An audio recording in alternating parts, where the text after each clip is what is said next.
All right, hi guys. This is our last lecture for the semester, and today is on microtopics, the brief and the practical.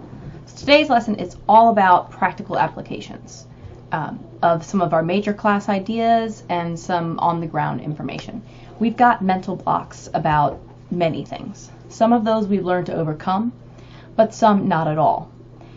We spent the beginning of the semester talking about questioning the givens, and we want to go into that personally as well. I think I told you this story at the beginning of Dr. Robinson and Dr. Smith-Lovin having this conversation about being not a bread person. You know, when bread comes to the table at the beginning of a meal, and one of them was like, "Oh, do you want a piece of bread?" And she's, "Oh, I'm not a bread person." And then they had to laugh about that because, what do you mean you're not a bread person? That's like a static trait about you as a person. We all do that kind of thing. So think about the kind of things that you do that are a thing, person that you are. You know, are you not a cook or bad at relationships? Then you're going to be, whatever those things are. Think back to the beginning of our self-interaction discussions, and you're going to see that that's truly the case. So let's fix some of that. All right, main ideas here. Some of the stuff we're going to talk about, self-care and successful habits, some concrete steps to how to go about doing all of this well. We're going to talk about some cognitive awareness stuff. This class is about the components that create that fluid Lego structure that makes up our minds, right? You're constantly using heuristics and processes that we've learned about, and we do it without reflection. So this is key to realize. We're going to talk about some concrete examples to remember as we go through leaving this class and taking what you've learned into the rest of your lives. We're also going to talk about the deeply personal social self, how these things affect your cognition and how to subvert those effects. Then we're going to talk about some practical, strictly practical stuff. There's some things that people don't know just because they don't know them, but you should, so we're going to cover that too. And then we'll talk about the fundamental interaction rule. All right, so first thing, concrete steps for student roles, how to do being a student really well. First, reading effectively for studying. Bullet points, keywords, headings. You don't have to read everything for detail. To read effectively when you study, think like a highlighter. What's bolded? How are things blocked out? Go through whatever chapter you're supposed to read or article you're supposed to read at the beginning and see what it's going to cover. And then go back to the beginning and read it knowing what's going to follow. When you know what you're about to cover, you can process that information better. Think about when you first start a semester and you learn your course schedule versus 11 or 12 weeks into the semester. You don't have to think about what you're doing on a Wednesday. You just do it. You know what's coming and you go through the day. It's not hard what you're doing, but when it's new, it takes a lot of effort. So read to learn. Bullet points, keywords, headings. Think structure of a journal article. The rest is window dressing outside of this structure. Journal articles are always going to have an abstract, and then an introduction, and then they're going to give you a literature review that's going to tell you what people have done before on this subject, the fact that there's something missing, and surprise, they're going to fill in that missing gap. So introduction, here's what I'm doing, here's why you should care. Literature review, here's what we already know. They're going to give you their methods and their sample. Here's what I'm going to do. Here's how I'm going to do it. Then they're going to tell you their results. Here's what I found. Then they're going to interpret those results in the discussion, and then they're going to have a conclusion. And in between the discussion and the conclusion, there's going to be future directions. Here's where we go from here, and there's going to be limitations. This is why my study didn't cover this or couldn't speak to this. Here's why that's still okay, and here's what someone should do next. And so it's going to go, here's a thing. Here's the broad topic I'm interested in. Here's why you should care about it. Here's what we don't know that I'm going to tell you. We have this question. I answered this question. Here's the answer. Here's what that means. Here's why it matters. Here's why it matters to everybody else. Here's why I can't actually answer some of the stuff I said I was going to answer. Here's why I did anyway. This is what it means to the world. Thank you, the end. That's how a research article goes. A lot of times chapters will set up the same way. So Read effectively for studying. Tell it to yourself aloud, like you're telling a curious other student. And if you trip over what you're trying to say, then go back because you miss things. Right? Next, concrete steps. Sleep is better for exams than studying. Don't gloss over this bullet point. Sleep is better for exams. When you have not slept, you are like you're drunk. People who are sleep deprived are like people who are intoxicated. If you have a choice between cramming all night or studying for 2 hours and then sleeping, go to sleep. You will perform better. Sleep goggles are as real as beer goggles. You're not quite as good at dancing as you imagine. You're not being quite as academically brilliant as you imagine. Go to sleep. That's how your brain processes and files things away. Brevity in writing, brevity in speaking. Now the second phrase, you're like, oh, she's one to talk. I'm trying to help you here. Doesn't mean I follow everything I say. For brevity, you want to rephrase without jargon. If you're trying to teach something, tell it like you would to your grandmother. Pretend someone has asked you, what's it about? And you say, well, basically, whatever you're about to say after well, basically, is what you should write down. Pare it down. That's how you write a paper for a class. And then cut ruthlessly. Turn a page and a half into 3 sentences. It's going to be better, succinct, and clear. Do things in batches for time management. When you accomplish something else. If you finish something, do another little thing because you'll get on a roll. If you can't get started, do something really easy. Like if you have a list that's hard to tackle, put something on your list that you're about to do right now anyway. You're going to feel better when you cross it off, and it'll lead you to start crossing off other things on the list. You also want to, hello PowerPoint, yeah. You also want to procrastinate effectively. If you can't do a particular thing, do something else that also has to get done. You're writing a paper. If you can't write the intro, do the lit review. Write your method section. If you're filling out applications for grad school and you can't write your personal statement, then create a document of the deadlines that you have to follow. At the end of that procrastination period, you're still going to have furthered your progress on that project, and it can jumpstart you on what you really have to tackle. Okay. There, email etiquette. Emails are electronic letters. You should start with a salutation, you should use proper punctuation, and it should end with a valediction. So, hello or dear person you're writing to, body of whatever you're saying, and then sincerely or best or thank you, whatever your thing is, comma, your name. If you're writing to a professor, it's a good idea to put your class at the bottom of the email because they have a lot of students. And when your mind feels sluggish, briefly do something physical. If you're working on something and you can't think, you're just like your brain feels like it's in a fog, get down on the ground and do a plank for about 1.5 minutes. When you get back up, it'll be easier to think. Bodies and minds, they work together. All right. Attuned to cognition. First thing we're going to talk about here is questioning bromides. Bromides are those trite phrases that are meant to placate. They're stale statements. Be nice to everybody is one of those. Think about what does that really mean and what does it call up? These kinds of sayings set up a way to think about a situation, to require a certain response from you. Understanding of a word or a scenario comes from its social use, the framework it sets up. So think about how you change what you want to do when someone you want respecting you tells you that they'll leave something up to your conscience. Yeah. You're suddenly now not going to do that thing because when someone says they'll leave it up to your conscience, they're saying, I don't think you should do it, but I don't have to say that because I trust you to have equally good judgment, and if you have equally good judgment, you won't be doing that thing. If somebody absolutely told you not to do something because they said so, there's nothing stopping you. If they ask you not to do it or they expect that you won't do it because they think well of you, that leaves you in a bind because if you don't do that thing, or you do that thing, I forgot what I've set up here, now they're going to think less of your character. It sets up the whole thing. So think of that platitude.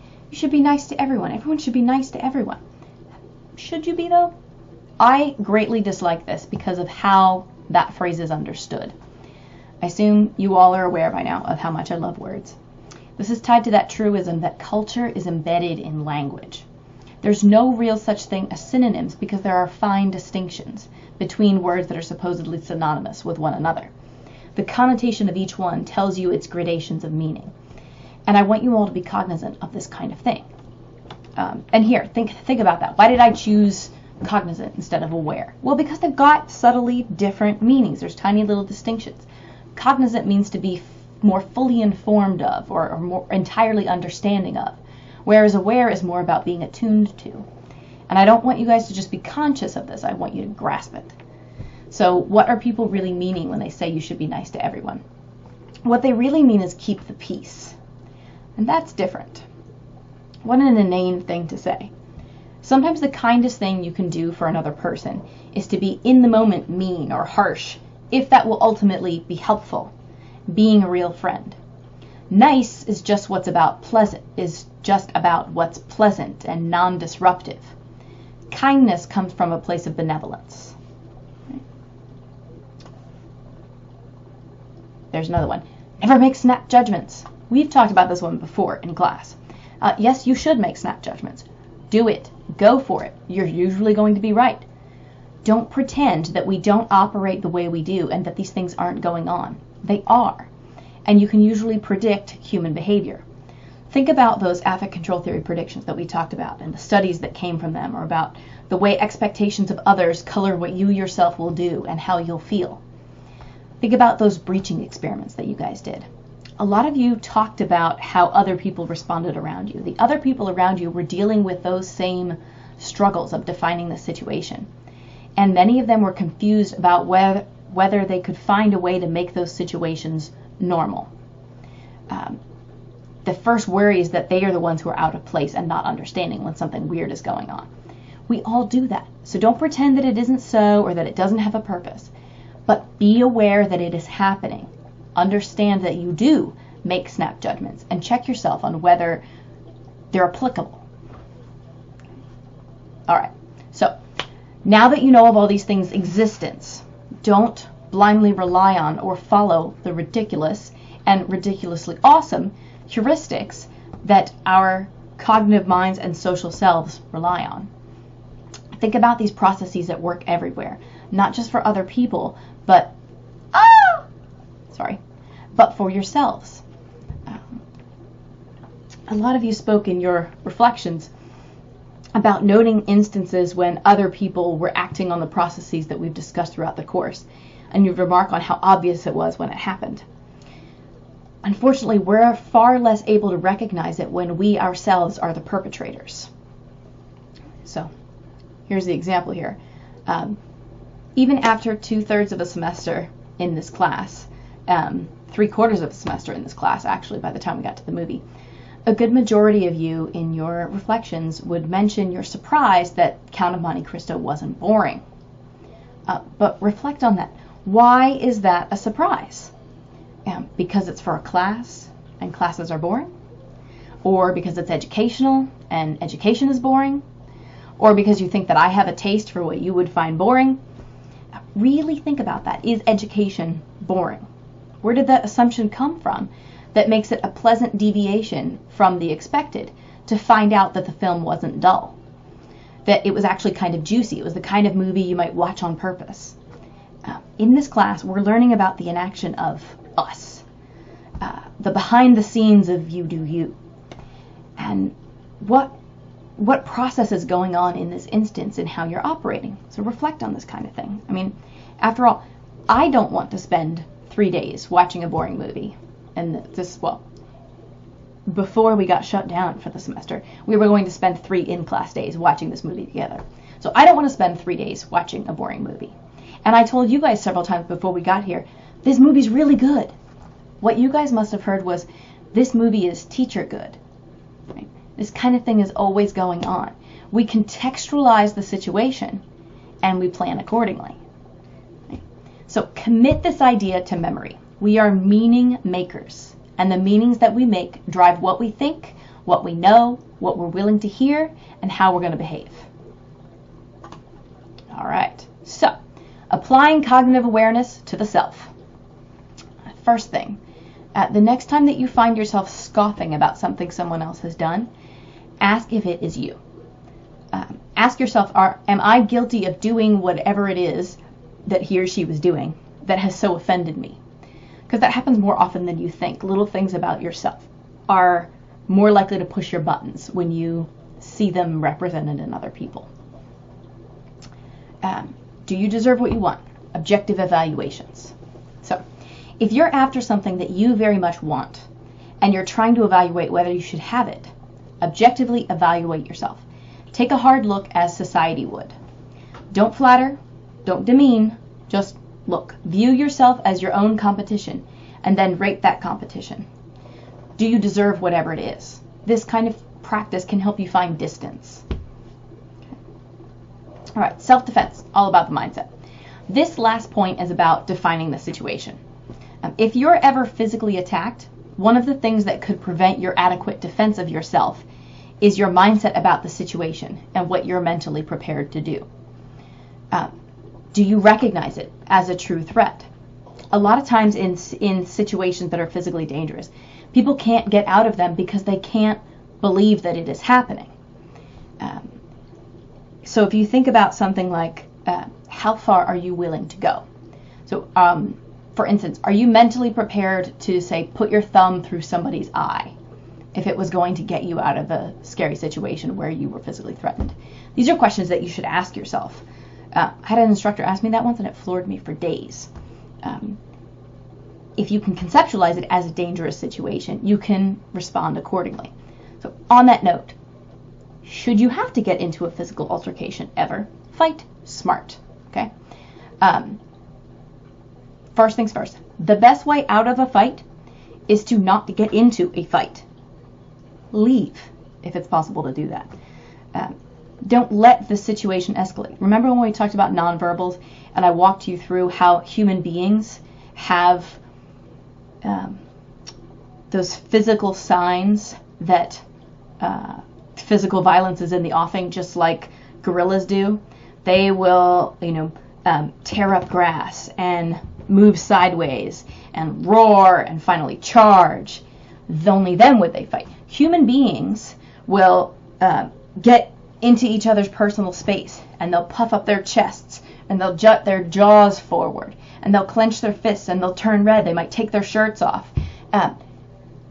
There's a setup for it. Okay? Recognize that kind of stuff and leave the situation. Diffuse the situation. Change the definition of the situation. Just don't get in one. It's not cool.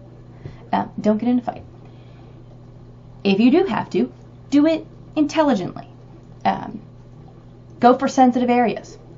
The elbow is a really strong point in your body, right? And you can get a lot of force with it from a very small movement, right? So if someone is wrapped around you, that's a good thing to do because the solar plexus is usually right about there, right? Very sensitive. This is this. Very sensitive area. Jam that elbow in there because you've got the skeletal structure of that bone, and you've got all that power to drive through.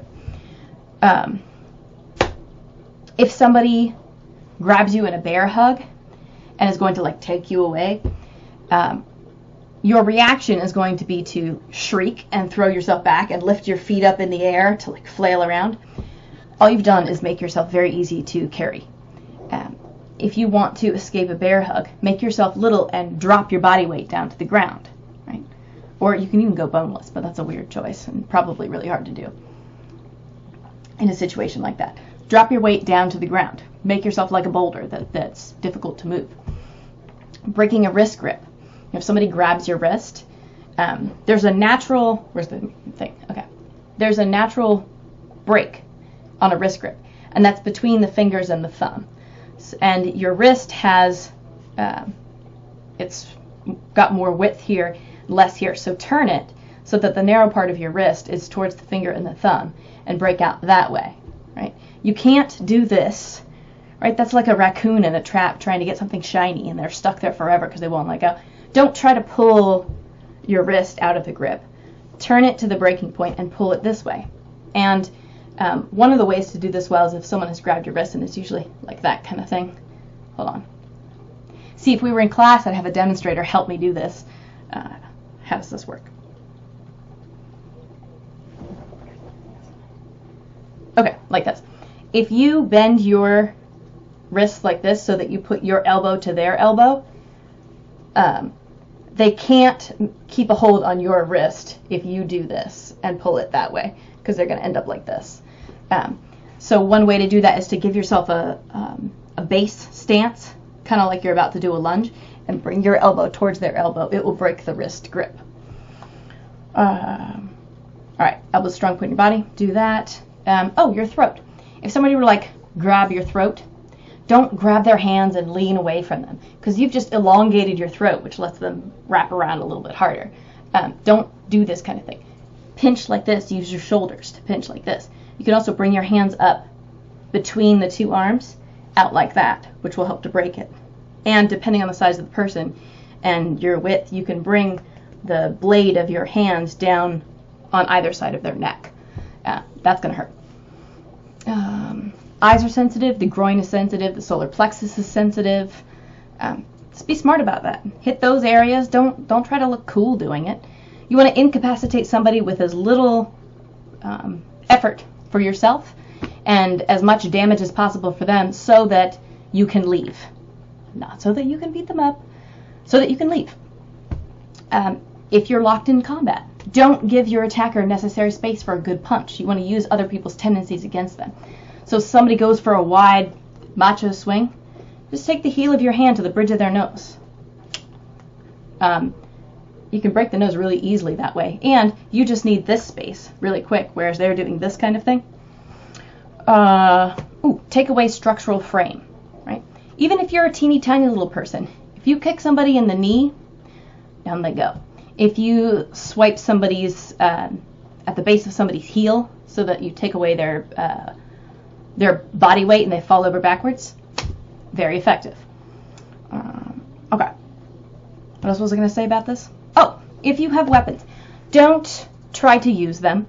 You know, if you like carry a concealed weapon for self-defense, don't be waiting for the opportunity to use your concealed weapon in self-defense, because that's not self-defense. And it's not cool that you have it, and you don't want to like accidentally show people that you carry. No, it is not cool. You are not cool. Don't do it. The whole point of those objects is to never need to use them. Okay. All right. On that note, if you don't have those kinds of things, everything is a weapon. Anything around you. A pen, it's a great weapon. Put your hand on the base of it, like that. Also, don't be macho. If you're checking suspicious noises at home, right? You hear something and you go to your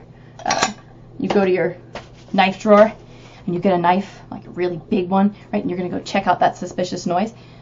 Don't walk like this. I know it makes you feel powerful, but it's a very bad move, because you've got camera. You've got the blade like this, right?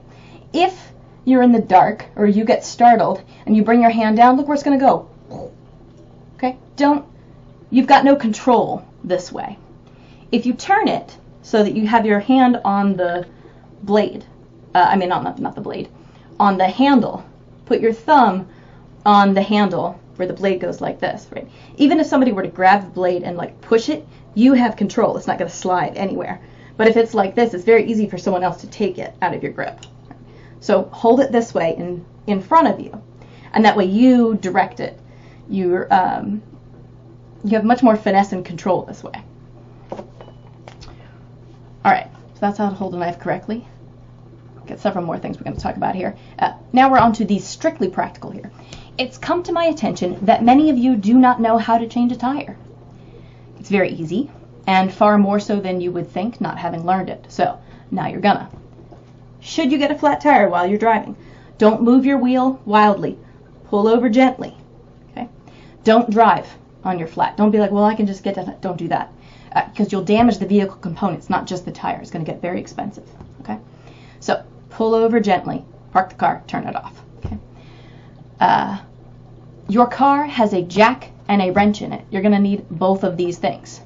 It's going to look like that or that and this. Okay? These things are in your vehicle. If you take away that panel where your spare tire is stored, you should have these things in there, or like look in the side panel where that plastic piece comes off, these are in your vehicle. You're going to need these kinds of things. Okay. All right. So these are the steps. First thing you want to do, put your hazards on. Put on the parking brake. And then you're going to loosen the lug nuts. And to do this, you're going to take that wrench and put it on each one. And you're just going to turn it a little bit so that you loosen each one. They're going to be on there very tightly, so don't be afraid to use your body weight. Put it on there and then put your hands on the top of the car and jump on it, on the wrench, to loosen those down. Put the jack, once they're all loose, take the wrench off and lay it down.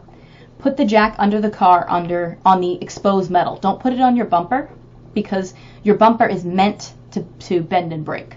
A vehicle, if it has a structural frame and it's got those bumpers and things around it, that's so that if you were in a crash, those things that are supposed to crush will, and they'll absorb all of that impact, instead of your soft body absorbing all of that impact. So if you put your jack underneath of the bumper, or that outside edge of your car, and you try to jack it up, all you're going to do is crush your jack into your vehicle. So put it underneath the vehicle on exposed solid metal. Okay? And then you're going to raise up the car with the jack, right, until the tire is completely off of the ground. Okay? Once it's off of the ground, you're going to unscrew each of the lug nuts entirely. Okay?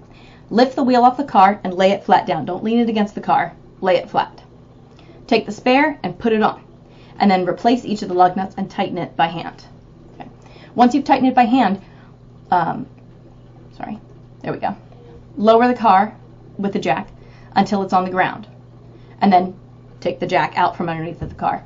Then tighten the lug nuts with the wrench and your body weight again. You've just changed the tire. Ta-da! Okay. Other strictly practical things. How to build a fire. Fires need oxygen, dry wood. You want to start with kindling. It's got to have a framework.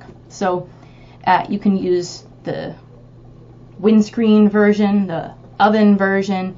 You can make a teepee, you can make a lean-to, you can do the broken log cabin where you do the 4-frame small sticks and then you put tinier ones leaning down inside. You start it at the bottom. You want to start with little tiny things that will burn easily. And then once they start and it's got a framework to build, put some bigger ones around the outside and keep putting smaller ones down in the middle until you can start putting the big logs and stuff in the middle. It's got to have a framework. Start with kindling. You want dry wood, and it needs oxygen. You can't just build it. If you've ever seen Castaway, he figures this out. That fire needs air to get to it. You need that as well. If it's been damp out, so let's say you're lost in the woods, if you flip over leaves or like a big log and stuff, you can often find dry wood. If there's none to be found, find a real old, like, gnarly tree that's got a thick bark and peel the bark away. The inside of the bark makes nice kindling and it'll be dry. All right. You guys, I found, don't know how to jumpstart a car either. This is good to know.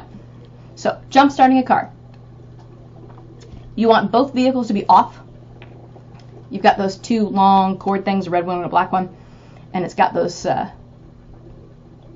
forget what they're called. I don't know, little alligator mouth clip things on the end. Good thing this is recorded for when I forget what words are.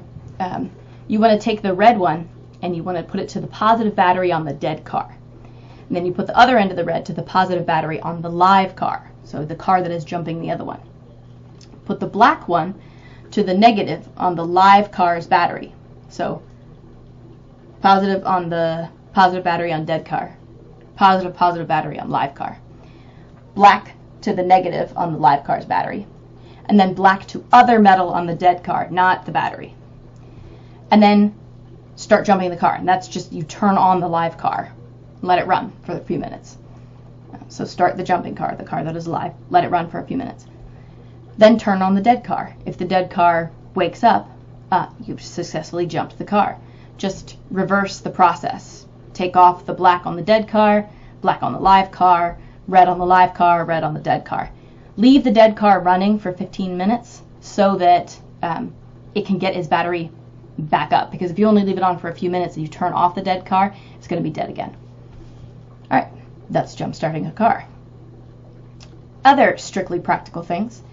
It's a good idea to keep important documents in your freezer. So, your passport, your birth certificate, your social security card, because fireboxes are kind of expensive, and I imagine that's not the highest priority for all of you right now at this time in your lives. But if you were to, say, have a fire in your home, your freezer is going to be the last thing to burn. So keep important documents in your freezer and you'll protect them. Secondly, basic needs cost a lot of money.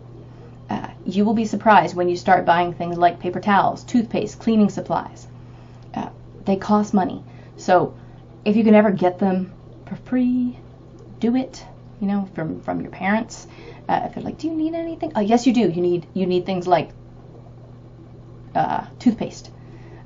Buy yourself a set of dryer balls. They're going to save you significant amounts of money, because a lot of our newer dryers are, energy efficient and good for the environment. No, they're not. They're just ineffective because they do less to dry well, which means you have to run it multiple times. Get yourself a set of dryer balls. They'll save you a lot of money. You should build credit now, before you need it. Get yourself a single credit card. Use it every month on small stuff. Spend less than 20% of the total allotment, and only spend on your credit card what you actually have in your bank account, and then pay it off in its entirety at the end of every month. Don't not use a credit card because you don't want to be on credit. Get a credit card and use it, but you back it with money that's actually in your account, and at the end of every month, pay it off. This will build good credit fast. Coupons. Many grocery stores have apps now. Look them up, sign up for them, load them on your card. Store brands are often super delicious. There's only a few things that you need to get name brand, and you will figure out trial and error which ones those are. But a lot of stuff, don't get the brands that you grew up knowing. You know them because of advertising. Get the store brands, much less expensive. Know how to do laundry. Know what goes in the dryer and what doesn't. Learn how to iron. Hint, the iron tells you. So all these little symbols, right? Those are on your clothes. They're information about how your clothes should be washed. Right? If you got a grease stain on a piece of clothing and it went through the washer and dryer and you didn't notice it, and now it's got this permanent stain on it, it's not permanent. Take Ajax dish soap, that like blue, the ones they use to clean ducks when there's been an oil spill. Put that on that grease stain and rub it in, and then wash it again like normal. It'll take it out. Other strictly practical things. Pasta should be cooked al dente. Subtract a minute from whatever the box says. You should use Berea pasta. It's better. Pasta should be toothsome, so don't cook it. If the box says 7 to 11 minutes, cook it for 6 minutes.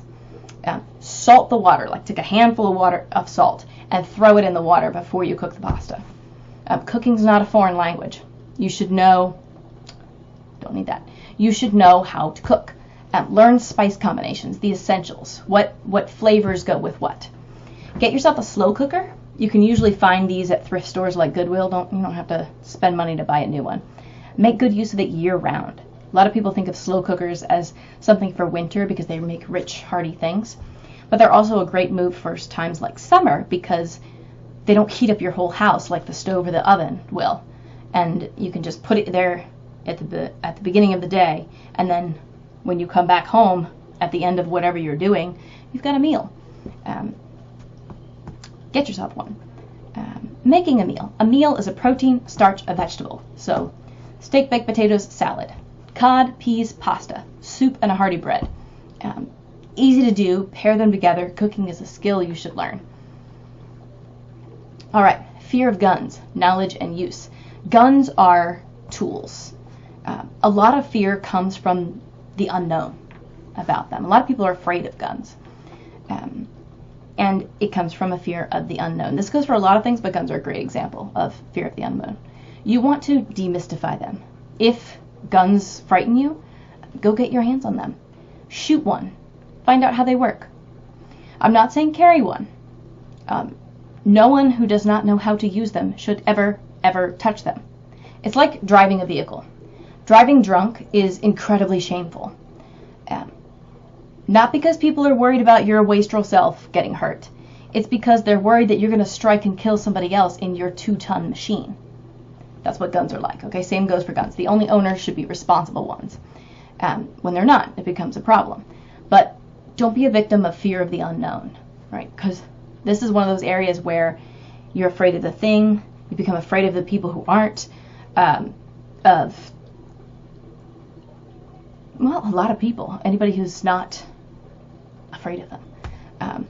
So if you're ever like, oh my goodness, go to a shooting range and ask one of the people there to get you more comfortable with them.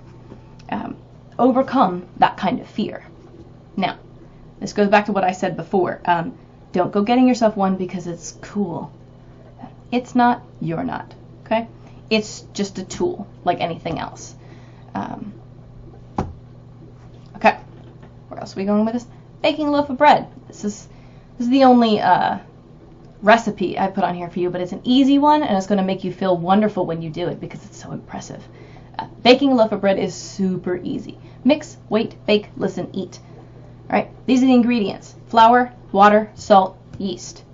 3 cups, 1/4 teaspoon, 1 1/3 cups of cool water, 2 1/2 teaspoons of salt. Mix all of those things together in a bowl. It's going to be pretty sticky, right? Cover it with saran wrap and let it sit overnight, like 18 hours.